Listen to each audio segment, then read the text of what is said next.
Hi everybody. ഞാൻ എല്ലാവരും സ്ഥിരമായിട്ട് ചോദിച്ചുകൊണ്ടിരിക്കാറുള്ള ഒരു യൂഷ്വൽ ക്വസ്റ്റ്യൻ ആണ് branded versus Chinese stereo. So what is the primary differences between branded car stereo versus N Android touch screen system? അതായത് ഒരു Chinese ആയിരിക്കും 90% Android systems ഇറങ്ങുന്നത്. ഒന്നോ രണ്ടോ സ്റ്റീരിയോസ് അവിടെ ഇവിടെയൊക്കെ ഈ സോണിയിലും ഇല്ല, പയനീറിലൊരു സിസ്റ്റം ഉണ്ട്, ബ്ലോപങ്കിൽ ഒന്നോ രണ്ടോ സിസ്റ്റംസ് ഉണ്ട്. ഇത് മാത്രമാണ് ആകെ ബ്രാൻഡഡിൽ ആൻഡ്രോയിഡ് സിസ്റ്റംസ് വരുന്നത്. അതും അത്ര സ്ട്രെയിറ്റ് ഫോർവേഡ് ആയിട്ടുള്ളൊരു അപ്രോച്ച് അല്ല ആൻഡ്രോയിഡിലോട്ട്. പിന്നെ മെയിനായിട്ടുള്ളൊരു കാര്യം എന്ന് പറഞ്ഞു കഴിഞ്ഞാൽ നിങ്ങളൊന്ന് യൂട്യൂബിൽ തന്നെ നോക്കേണ്ട വരും എന്താണ് ആൻഡ്രോയിഡ് സിസ്റ്റം എന്നുള്ളതും എന്താണ് ആൻഡ്രോയിഡ് ഓട്ടോ എന്നുള്ളത്. സിമ്പിളായിട്ട് ഞാൻ ജസ്റ്റ് ഒരു ഇൻട്രൊഡക്ഷൻ എന്നുള്ള രീതിയിൽ പറഞ്ഞുതരാം. ആൻഡ്രോയിഡ് ഓട്ടോ എന്ന് പറഞ്ഞു കഴിഞ്ഞാൽ ഇങ്ങനെ ഒരു ആൻഡ്രോയിഡ് ഓട്ടോ എന്ന് പറഞ്ഞിട്ടുള്ള ഒരു സംഭവം അതിൻ്റെ പുറത്ത് എഴുതിയിട്ടുണ്ടാവും. ആപ്പിൾ കാർപ്ലേ എന്ന് പറഞ്ഞിട്ടുള്ള ഇത് രണ്ടും ഒരു ഗ്ലോബൽ സ്റ്റാൻഡേർഡാണ്. അതായത് എന്താ പറയുന്നത്, ഗ്ലോബൽ സ്റ്റാൻഡേർഡ് എന്ന് പറഞ്ഞു കഴിഞ്ഞാൽ ലോകത്തിലുള്ള ഓൾമോസ്റ്റ് എല്ലാ പുതിയ വണ്ടികളും ഇറങ്ങുമ്പോൾ അതിൻ്റെ അകത്ത് എല്ലാത്തിലും ആൻഡ്രോയിഡ് ഓട്ടോയും ആപ്പിൾ കാർപ്ലേയും സ്റ്റാൻഡേർഡ് ആയിട്ട് വരുന്നുണ്ട്. ഇപ്പോൾ ഇപ്പോഴത്തെ മാരുതി എടുത്താൽ പോലും നമ്മളുടെ പുതിയ മെർസിഡസോ BMW ഓഡിയോ പോർഷോ എടുത്താലും എല്ലാത്തിലും ഗ്ലോബലായിട്ടുള്ള ഒരു സ്റ്റാൻഡേർഡാണ് ആൻഡ്രോയിഡ് ഓട്ടോയും ആപ്പിൾ കാർപ്ലേയും. അതിൽ ആവശ്യത്തിനുള്ള സംഭവങ്ങൾ മാത്രം കൊടുക്കുള്ളൂ.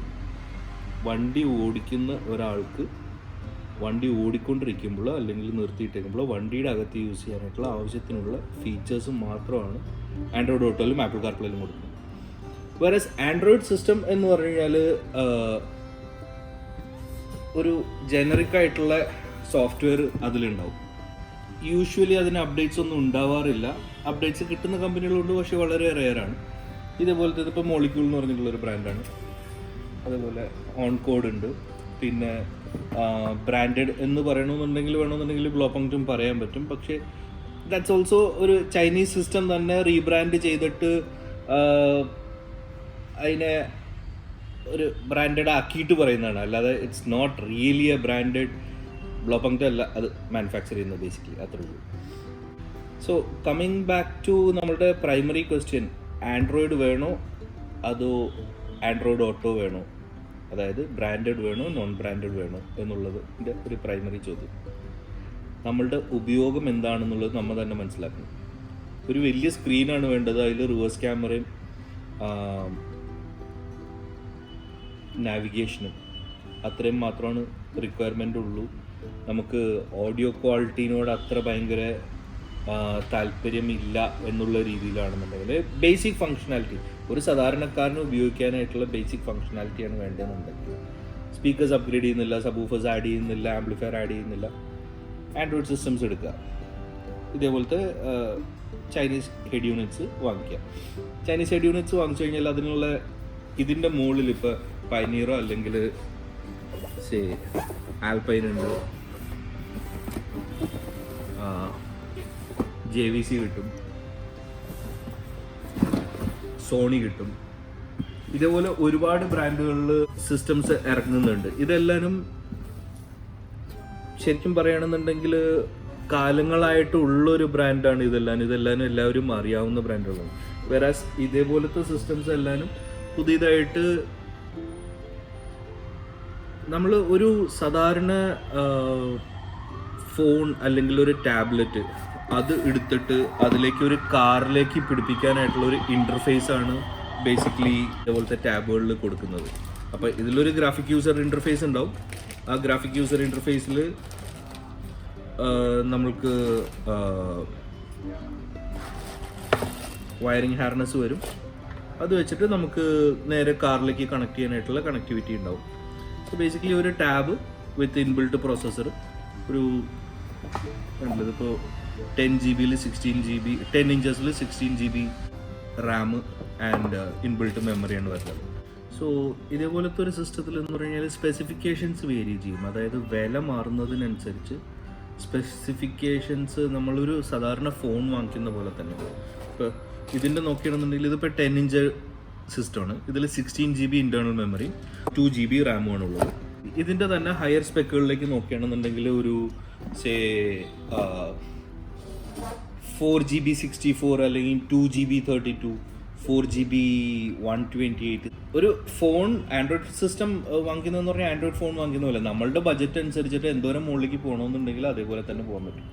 വേറെ ഇതേപോലത്തെ ഈ പൈനീർ അല്ലെങ്കിൽ JVC ഒക്കെ പോലത്തെ ബ്രാൻഡഡ് സിസ്റ്റംസ് ആണെന്നുണ്ടെങ്കിൽ അതിൽ വളരെ ലിമിറ്റഡ് ആയിട്ടുള്ള ഓപ്ഷൻസ് ഉണ്ടാവുള്ളൂ. അതിൽ സ്പെസിഫിക്കേഷൻസ് ഒന്നും ഡസൻ മാറ്റർ, ബിക്കോസ് അതിൽ പ്രോസസ്സിംഗ് ഒന്നും പ്രത്യേകിച്ച് നടക്കണമൊന്നുമില്ല. അതിൻ്റെ നേറ്റീവായിട്ടുള്ള അതിനെടുക്കാനുള്ള കുറച്ച് പണികൾ അതിന് പറഞ്ഞിട്ടുണ്ട്, അത് മാത്രമേ അത് എടുക്കുള്ളൂ. അതിൽ കൂടുതൽ അതിനെ കൊണ്ടൊന്നും ചെയ്യാൻ പറ്റില്ല. സോ അതങ്ങനത്തെ ഒരു സ്റ്റാൻഡ് അലോൺ ആയിട്ട് വർക്ക് ചെയ്യുന്ന ഒരു സംഭവമാണ്. സോ ഇതിൻ്റെ പ്രോസ് ആൻഡ് കോൺസ് നോക്കുകയാണെങ്കിൽ, അതായത് why would you choose a Android system over a branded system? ഞാൻ ഈ ബ്രാൻഡഡ് എന്ന് എടുത്ത് പറയണമെന്ന് പറഞ്ഞാൽ ഇതൊന്നും നമ്മൾ കേൾക്കുന്ന പേരുകളല്ല. അതായത് ബേസിക്കലി വാറണ്ടി സപ്പോർട്ടുള്ള എന്തെങ്കിലും ഒരു ബ്രാൻഡ് നമുക്ക് ലോങ് ടേം ആയിട്ട് കിട്ടുന്നുണ്ടെങ്കിൽ അത് മാത്രമാണ്. ഒരു റീസെല്ലർ ലൈക്ക് മീ, ഞാനങ്ങനെ പ്രത്യേകിച്ചൊരു പ്രൊഡക്റ്റിനോട് ബയസ്ഡ് അല്ല. വാട്ട് എവർ പെർഫോംസ് ബെറ്റർ ഞാൻ അത് വിൽക്കാറുണ്ട്. That is how I operate. അപ്പോൾ ഇതിപ്പോൾ നിലവിൽ എനിക്ക് കുറച്ച് വാറണ്ടിയും സപ്പോർട്ടൊക്കെ നല്ല രീതിയിൽ തരുന്ന സിസ്റ്റംസ് എന്താണെന്ന് വെച്ച് കഴിഞ്ഞാൽ അതിൽ ഇപ്പോൾ നോക്കുകയാണെന്നുണ്ടെങ്കിൽ ഇപ്പോൾ ഒരു പ്രോസ് ആൻഡ് കോൺസ് പറയുകയാണെന്നുണ്ടെങ്കിൽ, first of all screen size എല്ലാവർക്കും വേണ്ടതെന്ന് പറഞ്ഞാൽ റിയൽ എസ്റ്റേറ്റ് ഏരിയ കുറച്ച് കൂടുതൽ വേണം. അപ്പോൾ 10 inches ഇതിന് കിട്ടും. ഏറ്റവും വലിയ സ്ക്രീനുള്ള ബ്രാൻഡഡ് സിസ്റ്റത്തിൽ 7 inch ഉണ്ടാവുള്ളൂ. അതല്ലാന്നുണ്ടെങ്കിൽ 1-2 സിസ്റ്റംസ്, പക്ഷെ അത് വേറെ പ്രൈസ് റേഞ്ചിലാണ്. ഇതൊക്കെ ഒരു 25,000 26,000 രൂപ വരുമ്പോൾ ഒരു 8.75 inches ഉള്ള സോണിക്ക് 34,000 രൂപ വിലയുണ്ട്. 9 inches ഉള്ള പൈനീർ അല്ലെങ്കിൽ ആൽപൈന്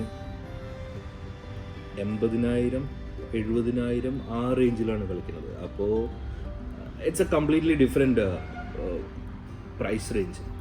അത് വെച്ചിട്ട് നമുക്ക് കമ്പയർ ചെയ്യാൻ പറ്റില്ല. വേറെ ഇതിലേക്ക് വരുമ്പോൾ പറഞ്ഞാൽ ഒരു ഡീസൻറ്റ് ഇനഫ് 9 inch അല്ലെങ്കിൽ 10 inch ആൻഡ്രോയിഡ് സിസ്റ്റംസ് ഒരു 16,000 രൂപ 17,000 രൂപ ആ റേഞ്ചിൽ തുടങ്ങും. 10,000 രൂപ മുതൽ സിസ്റ്റംസ് ഉണ്ട്. അതൊക്കെ എന്ന് പറഞ്ഞാൽ നമ്മൾ പഴയ ചൈന ഫോൺ യൂസ് ചെയ്ത പോലെ ഇരിക്കും. 4 പ്രാവശ്യം കുത്തുമ്പോൾ 1 പ്രാവശ്യം വരും. അത്രയ്ക്കും സ്ലോ ആയിരിക്കും. എന്ന് വെച്ച് കഴിഞ്ഞാൽ സ്ക്രീനിൻ്റെ റെസ്പോൺസ് അല്ല. സ്ക്രീൻ ഇപ്പോൾ നോക്കുകയാണെന്നുണ്ടെങ്കിൽ 10,000 രൂപയുടെ സിസ്റ്റത്തിനും 35,000 രൂപയുടെ സിസ്റ്റത്തിനും ഒരേ സ്ക്രീനൊക്കെ തന്നെ ആയിരിക്കും. IPS പാനലൊക്കെ തന്നെ ആയിരിക്കും. ഡിഫറൻസ് വരുന്നതെന്ന് പറഞ്ഞു കഴിഞ്ഞാൽ ഇൻറ്റേർണൽ പ്രോസസ്സേഴ്സ്, അതിൽ യൂസ് ചെയ്യുന്ന പ്രോസസ്സറുകളുടെ ക്വാളിറ്റി അനുസരിച്ച് ഇറ്റ് മേക്സ് സീരിയസ് ഡിഫറൻസ്. അതായത് ഒരു quad core processor, octa core പ്രോസസ്സറൊക്കെ ഉണ്ടാവും നല്ല സിസ്റ്റത്തിൽ. ബേസിക് ആയിട്ടുള്ളതാണെന്നുണ്ടെങ്കിൽ ഡ്യുവൽ കോർ പ്രോസസ്സറൊക്കെ ഉള്ള തീരെ ബേസിക് ആയിട്ടുള്ള സിസ്റ്റംസ് 2GB 16GB ഒക്കെ അത് റിലേറ്റീവ്ലി കുറച്ച് സ്ലോ ആയിരിക്കും. പിന്നെ എൻഡ് ഓഫ് ദി ഡേ ചോദ്യം ഇതാണ്, നമ്മൾ അതിന് എന്ത് കാശ് മുടക്കി? ഒരു 15,000 രൂപ 16,000 രൂപ മുടക്കിയിട്ട് നമുക്ക് റിവേഴ്സ് ക്യാമറയ്ക്കുള്ള ഇൻപുട്ട് കിട്ടും, 9 inch സ്ക്രീൻ കിട്ടും, നാവിഗേഷൻ കിട്ടും, വാട്സാപ്പ് ഫേസ്ബുക്ക് മുതലായ സാധനങ്ങളൊക്കെ വേണമെന്നുണ്ടെങ്കിൽ അതും റൺ ചെയ്യിക്കാൻ പറ്റും. എന്ത് വേണമെന്നുണ്ടെങ്കിലും ചെയ്യാൻ പറ്റും. ആകെ ഒരു ഹോട്ട്സ്പോട്ട് ഇട്ട് കൊടുത്തു നമ്മുടെ ഫോണിൽ നിന്ന്, അല്ലെങ്കിൽ ഒരു ജിയോയുടെ ഡോങ്കിൾ വെക്കുക, അങ്ങനെ എന്തെങ്കിലും വെച്ച് കഴിഞ്ഞാൽ ഈ പറഞ്ഞ സംഭവങ്ങളെല്ലാം ഇതിൽ കിട്ടും. ഇതിലെന്ത് കിട്ടില്ല എന്ന് ചോദിക്കുകയാണെന്നുണ്ടെങ്കിൽ സൗണ്ട് ക്വാളിറ്റി കിട്ടില്ല. ആംപ്ലിഫയറിന് പവർ കുറവായിരിക്കും, പ്രീ ഔട്ട് ക്വാളിറ്റി കുറവായിരിക്കും. അതായത് പ്രീ ഔട്ട് എന്ന് പറഞ്ഞാൽ ആംപ്ലിഫയറിലേക്ക് നമ്മൾ കൊടുക്കാനായിട്ട് എക്സ്റ്റേണൽ ആംപ്ലിഫയർ വെച്ചിട്ട് നമ്മൾ സ്പീക്കേഴ്സ് അപ്ഗ്രേഡ് ചെയ്യാൻ ഉദ്ദേശിക്കുന്നുണ്ടെങ്കിൽ അതിനുള്ള ക്വാളിറ്റി കുറവായിരിക്കും ജനറലി. അതേപോലത്തെ ആപ്ലിക്കേഷനുകളിൽ എപ്പോഴും, അതായത് നിങ്ങളൊരു ഓഡിയോ ഫയലാണ് നിങ്ങൾ കാശ് മുടക്കി നല്ല രീതിയിൽ വില കൂടിയ സ്പീക്കേഴ്സ് വാങ്ങിച്ചു വെക്കാൻ പ്ലാൻ ചെയ്യുന്നുണ്ടെങ്കിൽ എപ്പോഴും ബ്രാൻഡഡ് സിസ്റ്റത്തിലേക്ക് പോകുന്നതായിരിക്കും നല്ലത്. പിന്നെ വേറൊരു കാര്യം എന്ന് പറഞ്ഞു കഴിഞ്ഞാൽ ഇപ്പോഴത്തെ സിനേരിയോയിൽ കുറേ വണ്ടികൾക്ക് ബ്രാൻഡഡ് സീരീസ് വെക്കാനേ പറ്റില്ല. സൈസ് റെസ്ട്രിക്ഷൻ ഉണ്ട്, സ്പേസ് റെസ്ട്രിക്ഷൻ ഉണ്ട്. ഇപ്പോൾ ഒരു ടാറ്റയുടെ നെക്സോണിലൊരു വലിയ സ്ക്രീൻ വെക്കണമെന്നുണ്ടെങ്കിൽ 9 inch ഇതേപോലത്തെ സ്ക്രീൻ വെക്കാനുള്ള സ്ഥലമുള്ളൂ. എന്ന് വെച്ച് കഴിഞ്ഞാൽ ഇതുണ്ടല്ലേ, ആകെ ഇത്രയാണ് ഇതിൻ്റെ ബാക്കുള്ളത്. ടാറ്റയിൽ സ്ക്രീൻ ഇങ്ങനെ ഡാഷ്ബോർഡിൻ്റെ മുകളിൽ ഇങ്ങനെയാണ് നിൽക്കുന്നത്. അതിൽ കൊണ്ടിട്ട് നമുക്ക് ഇതേപോലത്തെ ഇത്രയും വീതിയുള്ളൊരു സിസ്റ്റം വെക്കാനായിട്ടുള്ള സ്പേസ് എന്തായാലും ഉണ്ടാവില്ല. അപ്പോൾ അതേപോലത്തെ ആപ്ലിക്കേഷൻസിൽ ഇത് മാത്രം വെക്കാനേ പറ്റുള്ളൂ. അതിന് സീരിയസ് ആയിട്ടുള്ള നല്ല ഓഡിയോ ചെയ്യണമെന്നുണ്ടെങ്കിൽ അതിന് എക്സ്റ്റേണൽ ഓഡിയോ പ്രോസസ്സർ അങ്ങനെ എന്തെങ്കിലുമൊക്കെ വെച്ചിട്ട് നമ്മൾ വർക്ക് അറൗണ്ട് കാണേണ്ടി വരും. So this is a brief explanation of pros and cons of Android versus branded stereo. ഇത് എല്ലാവർക്കും ഹെൽപ്ഫുൾ ആവുമെന്ന് ഞാൻ പ്രതീക്ഷിക്കുന്നത്. എന്താ കാര്യം എന്ന് വെച്ച് കഴിഞ്ഞാൽ ഒരുപാട് ആൾക്കാർ മിസ്ഗൈഡഡ് ആയിട്ട് പോയിട്ട് ഡീലർഷിപ്പുകളിൽ നിന്നും അല്ലാതെ ഓൺലൈനിൽ നിന്നൊക്കെ സ്റ്റീരിയോസ് വാങ്ങിച്ചിട്ട് വരാറുണ്ട്. അത് അവർ ഒരുപാട് കാശ് മുടക്കിയിട്ടായിരിക്കും ചിലപ്പോൾ വാങ്ങിച്ചത് ഫിറ്റ് ചെയ്ത് കഴിയുമ്പോഴായിരിക്കും അയ്യടാന്നാവുന്നത്. എന്ന് വെച്ച് കഴിഞ്ഞാൽ എൻഡ് ഓഫ് ദി ഡേ അവർക്ക് സ്പീക്കേഴ്സ് അപ്ഗ്രേഡ് ചെയ്യാനായിട്ട് പ്ലാൻ ഉണ്ടാവും. 35,000-40,000 കൊടുത്തിട്ട് വാങ്ങിക്കുന്ന സെറ്റ് ലിറ്ററലി പല ആൾക്കാരും വെറുതെ തന്നിട്ട് പോയിക്കുന്ന അവസ്ഥ വരെ ഉണ്ടായിട്ടുണ്ട്. അവർക്കത് യൂസ് ചെയ്യാൻ പറ്റില്ല. ഡീലർഷിപ്പിലുള്ളവർക്കാണെങ്കിൽ അത് എക്സ്പ്ലെയിൻ ചെയ്ത് കൊടുക്കാൻ അറിയാൻ പാടില്ല. അതിൽ നിന്ന് എന്ത് ഔട്ട്പുട്ട് വരും എന്നുള്ളത് ബേസിക്കലി ദേ ഡോണ്ട് കെയർ. ഇപ്പോൾ എൻ്റെ അടുത്ത് വന്നിട്ട് ചോദിക്കണമെന്നുണ്ടെങ്കിൽ എനിക്ക് ജെന്യുവൻ ആയിട്ടുള്ളൊരു അഭിപ്രായം പറയേണ്ട ആവശ്യമുണ്ട്. എന്ന് വെച്ച് കഴിഞ്ഞാൽ ഈ പാട്ടുപെട്ടിയൊക്കെ എടുത്ത് പിടിപ്പിച്ച് കഴിഞ്ഞാൽ എൻഡ് ഓഫ് ദ ഡേ ഇത് പാട്ട് കേട്ട് നിങ്ങൾക്ക് ഇൻസ്റ്റാൾ ചെയ്തേക്കുന്ന ആൾക്ക് സാറ്റിസ്ഫൈഡ് ആണെങ്കിലാണ് എനിക്ക് വണ്ടി പറഞ്ഞിടാൻ പറ്റുള്ളൂ. ബാക്കിയുള്ളവർക്ക് അങ്ങനെ ആയിരിക്കണം എന്നില്ല. അതുകൊണ്ടായിരിക്കും everybody takes it lightly. So this is A basic idea of Android versus branded stereos. So one more major thing, Android stereos എപ്പോഴും കാണാൻ ഭംഗിയായിരിക്കും. ഇൻസ്റ്റാൾ ചെയ്ത് കഴിഞ്ഞാൽ ഡാഷ്ബോർഡൊക്കെ ഇരിക്കുന്ന രീതി കാണാനായിട്ട് വളരെ ബ്യൂട്ടിഫുൾ ആയിരിക്കും. വേറാസ് ഇതെന്ന് പറഞ്ഞാൽ ചെറിയ ഗ്യാപ്പൊക്കെ സൈഡിലുണ്ടാവും. പിന്നെ അതിൻ്റെ പാനൽ ഇങ്ങനെ കുറച്ച് ജട്ട് ഔട്ട് ചെയ്ത് നിൽക്കും. ഇതിൻ്റെ സൈഡ് എഡ്ജസ് ഒക്കെ കുറച്ച് ജട്ട് ഔട്ട് ചെയ്ത് നിൽക്കും. ഓഫ് കോഴ്സ് സ്ക്രീൻ സൈസും കുറവായിരിക്കും. 9 ഇഞ്ചസ് ഏറ്റവും മിനിമം ആൻഡ്രോയിഡ് സ്റ്റീരിയോസ് വരുമ്പോൾ ഇത് മാക്സിമം 7 ഇഞ്ചസ് വരുള്ളൂ. വലിയ സ്ക്രീൻ സൈസസ് ഉള്ളതിനാണെന്നുണ്ടെങ്കിൽ അങ്ങനെ ഫ്ലഷ് മൗണ്ട് ചെയ്യാനായിട്ടുള്ള ഓപ്ഷൻ ഉണ്ടാവില്ല. അപ്പോൾ അത് മിക്കവാറും അങ്ങനത്തെ സിസ്റ്റംസ് എല്ലാവരും മറ്റേ ഫ്ലോട്ടിംഗ് ടൈപ്പ് ഡിസ്പ്ലേസ് ആയിരിക്കും. പുതിയ പൈനിയറിൻ്റെ ZF സീരീസും സോണിയുടെ 8100, ആൽപൈൻ്റെ ILX 2911 എന്നൊക്കെ പറഞ്ഞിട്ടുള്ള സ്റ്റീരിയോ, അതെല്ലാവരും ഫ്ലോട്ടിംഗ് ടൈപ്പ് ഡിസ്പ്ലേസ് ആയിരിക്കും. അപ്പോൾ അതിലും ഇതുപോലെ ഫ്ലഷ് മൗണ്ട് ചെയ്യാനായിട്ടുള്ള ഓപ്ഷൻ ഉണ്ടാവില്ല. So if you are looking at A very clean install and if you are looking at very minimal usage, അതായത് ഭയങ്കര ഓഡിയോ ഫയൽ ക്വാളിറ്റി സംഭവമൊന്നുമില്ല നോക്കണമെന്നുണ്ടെങ്കിൽ അത്യാവശ്യം കാശ് മുടക്കിയിട്ട് നല്ലൊരു ആൻഡ്രോയിഡ് സ്റ്റീരിയോ വാങ്ങിച്ചു വെച്ച് കഴിഞ്ഞാൽ അതിൽ കാര്യങ്ങളൊക്കെ നടക്കും. ആൻഡ് ഇപ്പോഴത്തെ ഒരു ബിഗ്ഗസ്റ്റ് അഡ്വാൻറ്റേജ് എന്ന് പറഞ്ഞു കഴിഞ്ഞാൽ എല്ലാവരും സോഫ്റ്റ്വെയർ ബേസ്ഡ് ആണല്ലോ.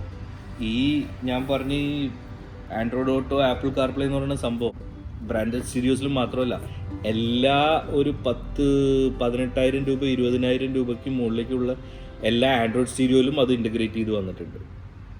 സോ പ്രത്യേകിച്ചൊന്നും മിസ്സാവണില്ല except for the sound quality and audio control. Right, thank you very much. Have a good day.